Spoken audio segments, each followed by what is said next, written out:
Sa nakaraang episode, ay matatandaan na binisita si Ronan ng duke ng Grancia family, at sa pagtatagpo nilang ito ay natuklasan niya kung gaano kalakas ang duke na ito.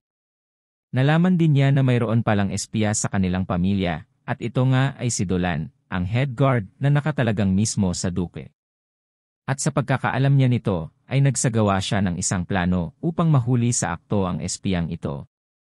At gaya nga ng kanyang plano, ay tinangka siyang patayin ng gwardyang ito habang siya ay natutulog. Ngunit iba sa kanyang inaasahan, ay kasama pala itong lahat sa plano ni Ronan, at kasama din niya sa kwartong ito ang tagapagmana ng Grancia family na si Shiffin, at nasaksihan niya ang lahat ng naganap sa kwartong yon. Sa pagpapatuloy, ay magsisimula ang kwento ilang oras bago naganap ang pagtatangkang pagpatay ng gwardya sa mahimbing na natutulog na si Ronan, kung saan ay sinadya niyang puntahan si Shiffin upang kausapin ito tungkol sa kanyang gagawing plano. Ngunit matapos niyang sabihin ang kanyang plano sa kanya, ay hindi ito agad naniwala sa kanyang mga sinabi. At sinabi pa sa kanya na akala niya ay kung ano ang kanyang sasabihin dahil sa biglaang pagpunta niya sa kanya. Ngunit ang dahilan lang pala niya ay gusto niyang i-ambush si Dolan ngayong gabi, dahil sa kanyang mga hinala sa kanya. Pagkatapos nito ay tinanong niya si Ronan kung ano ang kanyang pruweba para sa mga hinala niyang ito, dahil binanggit din niya na sa loob ng Grancia family, ay itinuturing siyang isang knight na nagtataglay ng malakas na skills, at kahangahangang loyalty para sa pamilya. Kaya dahil dito ay napili siya bilang ang pinuno ng mga gwardya ng kanyang ama, at ito ay nangyari sa loob lamang ng 4 na taon niyang pagseserbisyo para sa kanilang pamilya. Habang sinusubukan pa niyang questionin ang motibo ni Ronan sa kanyang mga pagdududa kay Dolan, ay pinutol siya nito, at sinabi na sa loob pala ng 4 na taon ay napapaikot na sila ng taong iyon. Matapos namang marinig ito ni Shippin ay tila naguguluhan siya kung ano ang ibig nitong sabihin, ngunit nang tinanong niya si Ronan, ang sinabi lamang nito ay kalimutan na niya ang kanyang sinabi, at sa halip ay sumunod na lamang sa kanya, upang malaman niya kung nagsasabi ba siya ng totoo. Dahil wala rin namang mawawala sa kanya kung susundan niya siya, ngunit matapos niyang sabihin ito ay dinagdag pa niya, na kung ang sinasabi niya ay totoo ay malaking bagay ito para sa kanila, dahil mababawasan na ng isang espiya sa kanilang pamilya. Sa sandaling ito, ay bumalik na ang eksena kung saan ay nakaharap na ni Ronan at Shiffin ang traidor ng kanilang pamilya. Sa puntong ito ay pinagpapaliwanag ni Shiffin si Dolan kung ano ang kanyang ginagawa sa lugar na ito, at habang itinututok pa nito ang kanyang espada sa kanya, ay inuudyokan niya ito na sagutin ang kanyang tanong. Habang seryoso si Dolan na nakamasid sa kanyang dating amo, ay tumawa naman si Ronan, at tinanong si Shiffin, kung sa palagay ba niya ay sasagot ito dahil lamang sa tinanong niya ito sa ganung paraan. Dahil kung ganoon ay bakit pa ito nagtrador sa kanilang pamilya. Inasar pa ito ni Ronan, at sinabi na masyado siyang mababaw mag-isip, kaya nagtataka siya kung paano niya nagagawang mabuhay sa malupit na mundong ito. Sa kabilang banda si Dolan matapos marinig ang usapan ng dalawang ito, ay biglang itinaas ang isa niyang paa, at matapos niyang ibagsak ito sa sahig, ay naglabas ito ng isang enerhiya na sumakop sa buong silid. Matapos mangyari ito ay agad na naramdaman ni Shiffin at ni Ronan ang pagbabago sa kanilang paligid, dahil naramdaman nila na tila bumigat ang kanilang katawan, at nahihirapan na silang kumilos. Habang nararamdaman ni Ronan ito, ay napatanong siya kung ito ba ang kakayahan ng aura ng traidor na si Dolan, at sa sandaling ding iyon, ay bigla niyang napansin ang paparating na atake sa kanya, na agad din naman siyang nagsagawa ng counter upang salagin ang atake nito sa kanya. Pagkatapos niyang gawin ito, ay tumalsik siya patungo sa isang parte ng silid. Nang makita naman ito ni Shiffin, ay galit na sumigaw ito at tinatanong si Dolan kung bakit niya nagawang mag-traidor sa kanilang pamilya. Ngunit sa halip na sagutin ang kanyang tanong, ay mabilis namang sumugod ito patungo sa kanya, sa kabutihang palad ay agad ding napansin ito ni Shiffin, at nasalag ang atake ni Dolan. Pagkatapos ay sinabi nito na natutuwa siya, dahil sa mga sandaling ito ay wala pang masyadong experience ang kanyang young master, dahil hindi pa nito nakokontrol ng maayos ang kanyang aura. Dinagdag pa niya, na hindi rin ito magagawang magamit ang pinakamalakas nilang teknik sa lugar na ito, dahil kung gagawin niya ito ay maraming tao ang madadamay dahil sa kanyang atake. Pagkatapos niyang sabihin ito, ay muli siyang nag-ipon ng kanyang aura sa kanyang espada, at nagsagawa ng panibagong atake. Samantala habang ginagawa niya ito, ay humingi siya ng patawad sa kanyang young master, dahil hindi niya sana gustong sa ganitong paraan matapos ang kanilang ugnayan, ngunit dahil sa mga kagagawan ni Ronan, ay nasira ang lahat ng kanilang mga plano. Sa kabilang banda, si Shiffin matapos marinig ang lahat ng ito, ay sinabi na iba ang pinakikita nitong mga skills, kumpara sa kanyang mga pinapakita noon, kaya tinanong niya ito, kung tinatago ba niya ang mga kakayahan niyang ito. Tinanong din niya siya, kung kailan pa siya nag-traitor sa kanilang pamilya. Sumagot naman si Dolan, at sinabi na walang nangyaring pagtatraidor, dahil noong una pa lamang ay hindi niya na itinuturing na siya ay isang knight ng Grangsha family. Pagkatapos namang marinig ang mga salitang ito mula kay Dolan, ay biglang natulala si Shiffin, at sinabi na ganoon pala yon. Pagkatapos ay sinabi niya kay Ronan na nakumpirma na niya ang dapat niyang malaman, kaya pwede na niyang gawin ang lahat ng gusto niya. Pagkatapos niyang sabihin ito ay agad na nagpakita si Ronan sa harapan ni Shiffin, at sinalubong ang paparating na atake ni Dolan. Nagulat naman si Dolan matapos makita ang biglaang pagsingit ni Ronan sa kanilang labanan, kaya tinanong niya ito kung paano niya nagawang makounter ang kanyang atake ng ganoon kadali, ngunit sa halip na sagutin ang kanyang tanong, ay ibinaling lamang ni Ronan ang kanyang atensyon kay Shiffin, at sinabi na medyo nakakainis din ang taong ito, dahil pinahihirapan niya ang ibang tao para lang marinig ang gusto niyang marinig mula sa kanya.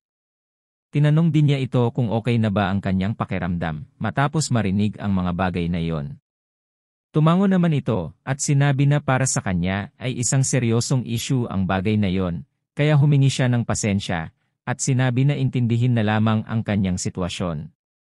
Pagkatapos niyang sabihin ito ay hinawakan niya ang balikat ni Ronan, at sinabi na pag natapos ang araw na ito, ay magkakaroon ng pagdanak ng dugo sa loob ng Grangsha family. At pagkatapos nga niyang sabihin ito, ay agad niyang inatake si Dolan, na agad na napaatras, dahil sa lakas ng atake. Ngunit habang ginagawa pa niya ito, ay agad na nakasunod na sa kanya si Shiffin at magsasagawa na ulit ng panibagong atake.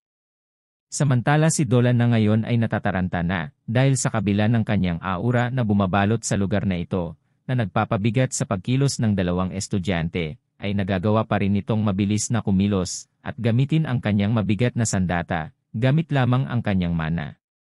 Habang iniisip pa niya ito, ay pinakawalan na nga ni Shiffin ang kanyang atake, na agad na nagpatalsik kay Dolan dahil sa lakas ng impact. Kaya napatanong tuloy ito kung tinatago din ba nito ang kanyang kapangyarihan, katulad ng kanyang ginagawa. Ngunit isinantabi niya ang ideyang ito dahil wala naman itong rason para gawin yon. Kaya isa lamang ang kanyang naisip na maaring naging dahilan nito, na sa maikling panahon na nanatili ito sa lugar na ito, ay nagkaroon ito ng malaking improvement sa kanyang lakas.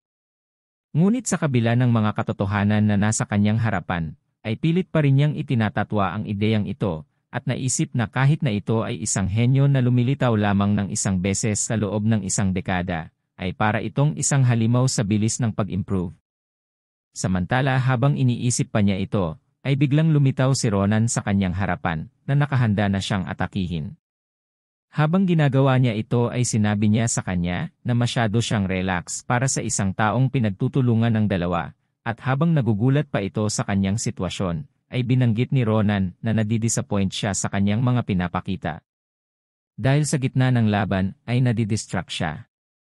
Matapos ngang sabihin ito, ay nagpakawala na si Ronan ng sunod-sunod na attack patungo kay Dolan, na ngayon ay hindi pa rin makapaniwala sa kanyang nakikita, dahil para sa kanya si Ronan ay katulad din ng kanyang young master, na isang halimaw.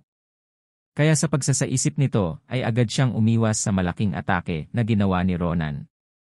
Na ngayon ay siya naman ang nagulat, dahil sa nagawa nitong maiwasan ang atake niyang iyon, ngunit habang sinasabi pa niya ito, ay nagsagawa kaagad ng counter si Dolan, at sinipa si Ronan sa kanyang mukha na nagpatalsik sa kanya. Pagkatapos nito ay napapamura na si Dolan, dahil ang kanilang labanan ay gumagawa na ng masyadong maraming ingay, at kung magpapatuloy ito ang mga propesor ng akademya ay maalerto na, at pupunta na sa lugar na ito. Kaya sa pagsasaisip nito ay nagpasya siya na umatras, at agad nga siyang tumalon sa bintana upang makatakas sa lugar na ito. Habang mabilis siyang tumatakbo palayo, ay napapamura pa ito, at iniisip na hindi siya makapaniwala na ang dapat ay simpleng paghuli lamang sa isang bata, ay magiging ganito kakumplikado. Ngunit sa kabila nito ay inamin din niya na ito ay kanyang pagkakamali, dahil masyado niyang minaliit ang dalawang batang iyon, at inisip na makakaya niyang matalo ang mga ito. Pagkatapos nito ay nagpasya siya na magtago muna, at maghintay ng panibagong pagkakataon para makaganti sa mga batang iyon. Habang iniisip pa niya ito, ay makikita naman si Shefin na ngayon ay naabutan na si Dolan, at sinabi nito sa kanya na tama nga siya, dahil hindi gaya ng kanyang ama ay kulang na kulang pa talaga ang kanyang mga karanasan, at dahil doon ay hindi niya pa magamit ng maayos ang kanyang storm sword sa masikip na lugar. Ngunit hindi rin siya makapaniwala na sa kabila ng pagkakaalam nito, ay gagawa siya ng isang malaking pagkakamali, at iyon ay ang tumakbo siya sa isang open area na katulad nito. Dahil sa lugar na ito ay wala ng ibang madadamay bukod sa kanya. Idinagdag pa niya na wala nang dapat pang madamay sa gagawin niyang pagpaparusa sa isang traidor na katulad niya. Habang sinasabi nga niya ito ay ginamit na niya ang kanilang secret sword art, ang Storm Sword. At matapos nga niyang gawin ito, ay nabuo mula sa kanyang atake ang tila buhawi na ngayon ay direktang tatama kay Dolan. Sa kabilang banda si Dolan matapos makita ang paparating na ataking ito, ay napapamura at pilit na sinusubukang ipawalang bisa ang ataking ito ni Shefin, ngunit kahit ginamit pa niya ang isa sa kanyang mga tinatagong kakayahan, ay wala pa rin itong nagawa, at sa mga huling sandali ng kanyang buhay ay nabanggit na lamang nito ang pangalan ng Zero Star. Pagkalipas ng ilang sandali, ay ibinalik na ni Shefin sa lagayan ang kanyang espada, at sinabi na simula ngayong araw, ay wala na sa kanilang pamilya ang makakaalala sa kanya.